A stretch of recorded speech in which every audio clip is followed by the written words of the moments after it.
নমস্কার বন্ধুরা, বাংলার ইনভেস্টর ইউটিউব চ্যানেলে আপনাদের সবাইকে স্বাগত জানাই। চ্যানেলে প্রথমবার এসে থাকলে চ্যানেলটা অবশ্যই সাবস্ক্রাইব করে রাখবেন এবং তার সঙ্গে সঙ্গে পাশে থাকা বেল আইকন টিপে অল অবশ্যই সিলেক্ট করে রাখবেন, যাতে করে পরবর্তী ভিডিওগুলোর নোটিফিকেশন আপনাদের কাছে সময় মতো পৌঁছে যায়। তো আজকে মার্কেট বন্ধ হয়ে যাওয়ার পরে যে ব্রেকিং নিউজ এসেছে, সেই নিউজটা এতক্ষণে হয়তো অনেকেই জেনে গেছেন। তো এই বিষয়ে ডিটেলসে আলোচনা করব এবং এই ব্রেকিং নিউজ বলতে কি, আমরা মূলত এই মার্কেট সংক্রান্তই যে বিভিন্ন নিউজ সেগুলো কভার করব।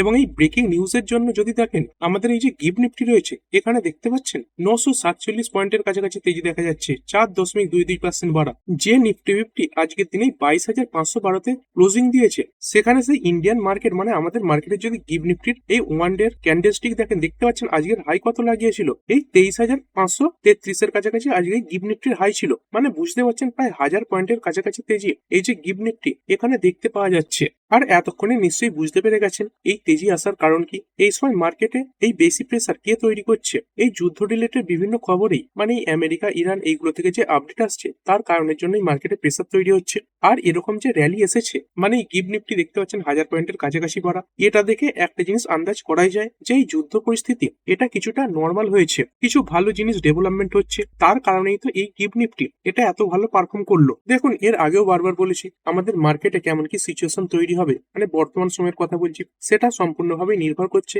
এই ইউএস এবং ইরানের মধ্যে যে যুদ্ধ চলছে, তো তার পরবর্তী পদক্ষেপ কি হবে, পরবর্তী স্টেপ কি হবে সেই ব্যাপারে। যেমনটা আজকে মার্কেটে একটা বড় ক্র্যাশ দেখা গেছে, এই 2.60% পড়েছে। এটা কিসের জন্য পড়েছিল, এর আগের ভিডিওতে ডিটেলসে আলোচনাও করেছিলাম। এই ডোনাল্ড ট্রাম্প ইরানকে এই 48 ঘন্টার ডেডলাইন দিয়েছিল, যাতে তারা এই স্টেট অফ হরমুজ এটাকে ওপেন করে দেয়, না হলে এই থ্রেটও দিয়েছিল যে ইরানের বিভিন্ন যে পাওয়ার গ্রিড রয়েছে সেখানে অ্যাটাক করা হবে। আর এটা তো জানেন এই যে ডোনাল্ড ট্রাম্প রয়েছেন, তিনি বারবার এই যে ইউটার্ন সেটা নিতে ওস্তাদ হয়। 48 ঘন্টা পরে তিনি এই টাইম ফ্রেম এটা আরো বাড়িয়ে দিতেন, বা হয়তো অ্যাটাক করতেন, বা তার আগেই এই যে টাইম ফ্রেম সেটা বাড়িয়ে দিতেন, বা হয়তো এই যে যুদ্ধ সেটা বন্ধ করার কথা বলতেন। তো এই সময় আপনাদের মনে একটা প্রশ্ন আসবে, এই যে যুদ্ধ সেটা কি বন্ধ হয়ে গেল? তো প্রথমে শুনে রাখুন, এই যে যুদ্ধ সেটা কিন্তু বন্ধ হয়নি, তবে কিছু ভালো জিনিস ডেভেলপ হয়েছে। তো কি ডেভেলপ হয়েছে এইখানে দেখতে পাচ্ছেন। প্রথমে কি করা হয়েছিল, এই 48 ঘন্টার আলটিমেটাম দেওয়া হয়েছিল, মানে 48 ঘন্টার সময়সীমা দেওয়া হয়েছিল। তো সেই 48 ঘন্টার যে সময়সীমা সেটা বাড়িয়ে কি করা হয়েছে, 5 ডে পজ মানে 5 দিনের জন্য এই যে বিরতি সেটা ঘোষণা করা হয়েছে। ট্রাম্প হিন্টস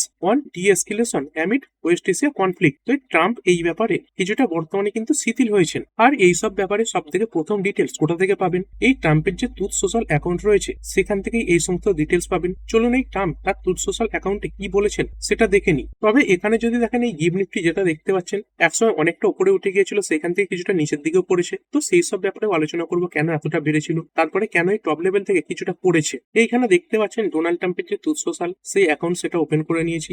আর এইখানে দেখতে পাচ্ছেন এই ইরান নিয়ে তিনি পোস্ট করেছেন, একটা বড় পোস্ট করেছেন, চলুন পড়ে নিই কি বলছেন তিনি। I am pleased to report that the United state of America and the country of Iran have had over the last 2 days very good and productive conversation regarding a complete and total resolution of our hostilities in the Middle East। মানে তিনি এটাই বলছেন, গত দুদিন ধরে এই Iran এবং আমেরিকার মধ্যে এই যে যুদ্ধ পরিস্থিতি তৈরি হয়েছে সেই নিয়ে যে নেগোসিয়েশন চলছে, সেখান থেকে পজিটিভ জিনিসই ডেভেলপ হচ্ছে।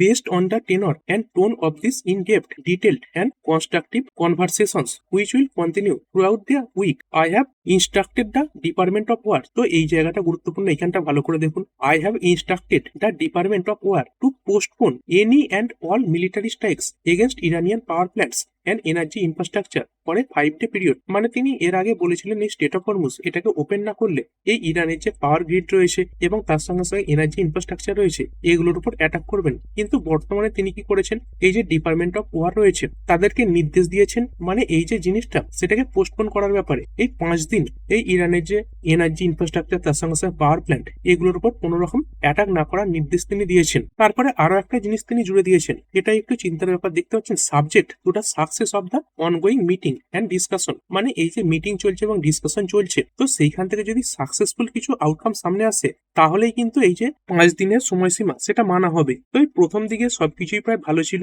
এবং শেষের কিছুটা কথাই এই টেনশন বাড়িয়েছে যে জিনিসটা যদি ভালোর দিকে না এগোয়, তাহলে এই যে পরিস্থিতি সেটা আরো খারাপ হতে পারে। এই এতদিন ধরে যে যুদ্ধ চলছিল তার মধ্যে এই প্রথম কিছু ভালো খবর এই ডোনাল্ড ট্রাম্পের তরফ থেকে শোনা গেল। কারণ এর আগে যে জিনিসগুলো ডেভেলপ হচ্ছিল সেগুলো খারাপ দিকেই হচ্ছিল। এই ডোনাল্ড ট্রাম্প তিনি থ্রেট দিয়ে দিয়েছিলেন ইরানের যে পাওয়ার গ্রিড তার উপর বম ফেলবেন, এগুলোকে ধ্বংস করে দেবেন। তারই পরিপ্রেক্ষিতে এই যে ইরান তারাও হুমকি হুমকি দিয়ে রেখেছিল। কি হুমকি দিয়েছিল? Destroy middle east water and energy facility, মানে এই যে এনার্জি ফেসিলিটি সেগুলোকে তো ধ্বংস করবেই, এবং তার সঙ্গে সঙ্গে এই যে মিডল ইস্টের কান্ট্রিগুলো রয়েছে সেখানে এই যে জল সেগুলো সমুদ্র থেকে পরিশোধিত করতে হয়, নর্মাল যে জল সেগুলো কিন্তু পাওয়া যায় না। তো এই যে ওয়াটার ইনফ্রাস্ট্রাকচার রয়েছে এগুলোর উপরেও অ্যাটাক করবে বলে ইরান হুমকি দিয়েছিল। আর শুধুমাত্র এই আমেরিকান নয়, দেখতে পাচ্ছেন আমেরিকার সঙ্গে যে অ্যালাইগুলো রয়েছে তাদের যে বিভিন্ন ইনফ্রাস্ট্রাকচার সেগুলোকে অ্যাটাক করার কথা বলা হচ্ছিল। মানে শুধুমাত্র মিলিটারি এই যে যুদ্ধ সেটা চলছিল না, পাবলিকের ক্ষতি হবে এমন কিছু জায়গাতে এই যে যুদ্ধ সেগুলো চালাবার প্ল্যান কিন্তু দুটো দেশের দিক থেকেই চলছিল। আর আজকের দিনে ডোনাল্ড ট্রাম্পের এই ট্রুথ সোশ্যাল পোস্টের পরে ইনভেস্টরদের মনে কিছুটা ভরসা ফিরেছে। তবে এখনো বলছি ডোনাল্ড ট্রাম্প তিনি এই ইউটার্ন নিতে ওস্তাদ। আজকে যে রিপোর্টটা সামনে এসেছে এটাই 4টে সাড়ে 4টের সময় সামনে এসেছে। এরপরে যদি কোনো রকম ইউটার্ন সামনে না আসে, এই ডোনাল্ড ট্রাম্প তিনি এই কথাবার্তা না পাল্টান, তাহলে আগামীকাল মার্কেটে একটা ভালো রিকভারি দেখা যেতে পারে। যেমনটা দেখতে পাচ্ছেন এই গিভ নিফটি প্রায় 1000 পয়েন্টের কাছাকাছি বাড়া, যেই নিফটি আজকে 22,500 কাছাকাছি পৌঁছে গিয়েছিল সেখানে গিভ নিফটিটা 23,500 কাছাকাছি চলছে বলতে পারেন। আর শুধুমাত্র এই গিভ নিফটি নয়, গ্লোবাল মার্কেটে এই সেলিব্রেশন দেখতে পাওয়া যাচ্ছে। যেমনটা দেখতে পাচ্ছেন এই ডাউ জোন্সের ফিউচার্স এই পোস্টের পরেই হঠাৎ করে একটা বড় স্পাইক দেখিয়েছে, 3.61% এই প্রথম লেভেল থেকে বেড়েছে। তারই সঙ্গে সঙ্গে যদি এই নাসড্যাকের ফিউচার্স এর কথা বলি এখানেও 2.5%-এর কাছাকাছি তেজি দেখা গেছে। এবং দেখতে পাচ্ছেন এই যে চার্টটা এটা কিন্তু কিছুক্ষণ সময়ের মধ্যেই দেখতে পাওয়া গেছে। আর যদি গ্লোবাল মার্কেটের কথা বলি যেগুলো এখনো চলছে, যেমনটা দেখতে পাচ্ছেন এই ড্যাক্স 2.5% বাড়া, তারপরে ফুটসি 100 0.79% বেড়েছে, ক্যাক 40 বেড়েছে 2.03%, ইউরো স্টক্স 2.67% বেড়েছে। তো গ্লোবাল যে মার্কেটগুলো ওপেন রয়েছে যেখানে ট্রেডিং চলছে সব জায়গা থেকেই কিন্তু ভালো সংকেত দেখা যাচ্ছে। এবং আমাদের আরো একটা ইন্ডিকেটর থাকে, সেটা কি? সেটা হচ্ছে ক্রুড অয়েল। তো এই ক্রুড অয়েলের প্রাইসেও দেখতে পাচ্ছেন বড় একটা কারেকশন দেখতে পাওয়া যাচ্ছে। আর আমাদের ইন্ডিয়ান মার্কেটের জন্য এই ক্রুড অয়েলের পড়াটা এটাই কিন্তু সব থেকে গুরুত্বপূর্ণ। এই WTI ক্রুড দেখতে পাচ্ছেন 11.67% পড়ে গেছে, এবং এই ব্রেন্ট ক্রুড এটাই 12.40% পড়েছে। মানে বুঝতে পারছেন এই যে ডোনাল্ড ট্রাম্প এই ব্যক্তিকে আপনার হয়তো ভালো নাও লাগতে পারে, কিন্তু এনার যে কথাবার্তা সেগুলোকে সবসময় গুরুত্ব দিতে হবে, কারণ ইনি আমেরিকার প্রেসিডেন্ট এবং এনার এক একটা কথাবার্তা এই গ্লোবাল মার্কেটের উপর কিন্তু বড় ইম্প্যাক্ট ফেলে। তবে এতক্ষণ পর্যন্ত সবকিছু ভালো সংকেত দিলেও কিছু ইফ তো থেকেই যাচ্ছিল, মানে যদি কিন্তুর ব্যাপার। তো কি সেই ইফ ছিল? এই যে 5 দিন পজের খবর, এই নেগোসিয়েশনের খবর, এইগুলো তো শুধুমাত্র ডোনাল্ড ট্রাম্প এনার তরফ থেকে এসেছে, কিন্তু এই যে অন্য পক্ষ রয়েছে মানে ইরান, তাদের দিক থেকে এই যে কনফার্মেশন সেটা আসার দরকার ছিল। এবং ইরান এই ব্যাপারে তাদের যে কমেন্ট সেটা সামনে রেখে দিয়েছে, কিন্তু ইরানের থেকে যে কমেন্টটা সামনে আসছে সেটা নেগেটিভ দিকেই আসছে। তো এই ইরান তারা কি বলছে দেখতে পাচ্ছেন, Iran reject Trump ceasefire claim, deny talk with US. মানে ইরান তারা এই ট্রাম্পের সিজফায়ারের যে ক্লেম সেটাকে পুরোপুরি রিজেক্ট করে দিয়েছে। এই আমেরিকার সঙ্গে তাদের কোনো রকম কথাবার্তা চলছে না এটাই তারা বলছে, এবং তারা এটাই বলছে calling the pause in strikes a retreat. মানে এই আমেরিকা তারাই ভয়ে পিছু হটছে এরকম জিনিসটাই ইরান বলছে। Iran on Monday reject US president Donald Trump claim of A 5-day ceasefire and ongoing negotiation, denying any talk with Washington and describing the move as a retreat under pressure. মানে America তারা বিভিন্ন প্রেসারে রয়েছে, কারণ এই যে বিভিন্ন energy রয়েছে, ক্রুড অয়েল বলুন, গ্যাস বলুন, এগুলোর দাম বাড়ছে, যার জন্য বিভিন্ন ইউরোপিয়ান ইউনিয়নের যে দেশগুলো রয়েছে, ইউএস এর অ্যালাই রয়েছে, তারাও এই আমেরিকাকে বলছে যাতে এই যুদ্ধ বন্ধ করা যায়। কারণ এই ক্রুড অয়েলের দাম এটা বেড়ে গেলে সব দেশ কিন্তু এই আমেরিকাকেই দোষারোপ করবে। তো সেই প্রেসারে পড়ে ডোনাল্ড ট্রাম্প তিনি পিছু হটছেন। এই ইরানের ফরেন মিনিস্ট্রি তিনি এই যে তথ্য সেটা জানিয়েছেন,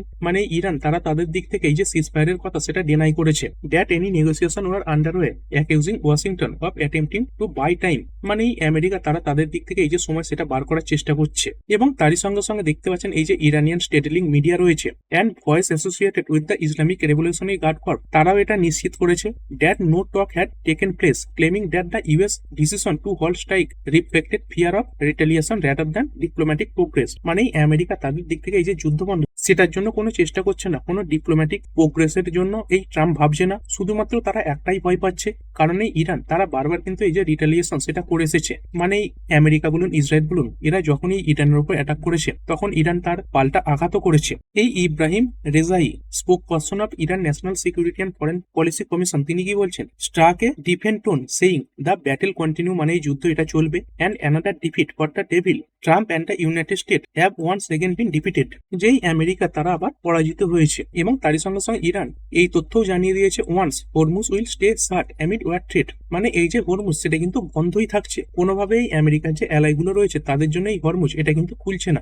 মোদ্দা কথা হচ্ছে ইরান তাদের দিক থেকে বলতে চাইছে এই আমেরিকা এই ক্রুড অয়েলের প্রাইসের বৃদ্ধি এবং তার সঙ্গে সঙ্গে অন্যান্য দেশগুলোর প্রেসারেই এই যে সিদ্ধান্ত সেটা নিতে বাধ্য হয়েছে। কারণ এই ইরান তারা প্রতিবার এই যে রিটালিয়েট সেটা করেছে, যেমনটা দেখেছিলাম এই ইরানের নিউক্লিয়ার ফেসিলিটিতে অ্যাটাক করার পরে এই ইরানও ইসরায়েলের যে নিউক্লিয়ার ফেসিলিটি রয়েছে তার কাছে অ্যাটাক করেছিল। তো এখানে সব থেকে গুরুত্বপূর্ণ কি জিনিসটা হবে, দেখুন এই ইরান তারা কিন্তু এই ডিফেন্সিভ মোডে খেলছে, মানে এরা কিন্তু অ্যাগ্রেসিভলি আগে অ্যাটাক করছে না, এই আমেরিকা যখনই অ্যাটাক করছে তখনই ইরান তাদের দিক থেকে রিটালিয়েট করছে। তো এটাই দেখার থাকবে ট্রাম্প এই যে 5 দিনের পজটা সামনে রেখেছেন সেটা মেনে চলা হয় কিনা, মানে 5 দিনের মধ্যে আবার নতুন করে অ্যাটাক করা হয় কিনা। কারণ এই ইরান তাদের দিক থেকে আগেও বলে দিয়েছিল এই আমেরিকা ইসরায়েল যদি এই অ্যাটাক করা বন্ধ করে দেয় তাহলে তারাও তাদের দিক থেকে অ্যাটাক করা বন্ধ করবে। তো এই পরবর্তী 5 দিন এটা খুবই গুরুত্বপূর্ণ হতে চলেছে এবং এই যে যুদ্ধ পরিস্থিতি সেটা কিন্তু আগের থেকে বেড়ে গেছে। তো ধরুন এই ট্রাম্প তার এই 5 দিনের মধ্যে কোনো অ্যাটাক করলেও না, তারপরে এই ইরান তারা তাদের দিক থেকে নতুন করে অ্যাটাক চালায় কিনা সেটাও কিন্তু একটা গুরুত্বপূর্ণ দেখার জিনিস হবে। তবে আপাতত পরিস্থিতি কিছুটা ঠান্ডা হয়েছে, যেই কারণের জন্যই আমরা কিন্তু আমাদের এই গিফট নিফটি বলুন তার সঙ্গে সঙ্গে গ্লোবাল মার্কেট এগুলোতে ভালো একটা তেজি দেখতে পাচ্ছি। তো ঠিক আছে বন্ধুরা, আশা করছি ভিডিওটা আপনাদের ভালো লেগেছে। আপনি চাইলে এটাকে লাইক এবং শেয়ার করতে পারেন। আর শেয়ার মার্কেট সংক্রান্ত ডেইলি নিউজ আপডেট পেতে চ্যানেলটা সাবস্ক্রাইব করে রাখবেন এবং পাশে থাকা বেল আইকনটি টিপে অল অবশ্যই সিলেক্ট করে রাখবেন, যাতে পরবর্তী ভিডিওর নোটিফিকেশন আপনার কাছে সময় মতো পৌঁছে যায়। আর হ্যাঁ, ভিডিওটি শুধুমাত্র ইনফরমেশন এবং এডুকেশনাল পারপাসের জন্য বানানো হয়েছে। আমি সেবি রেজিস্টার্ড নই, তাই কোনো প্রকার শেয়ারে কোনো প্রকার বাই, সেল, হোল্ড বা অ্যাভারেজ করার কোনো সিদ্ধান্ত নেওয়ার আগে আপনার যে ফাইন্যান্সিয়াল অ্যাডভাইজার আছে তার সঙ্গে অবশ্যই আলোচনা করবেন। দেখা হচ্ছে পরের ভিডিওতে। ধন্যবাদ।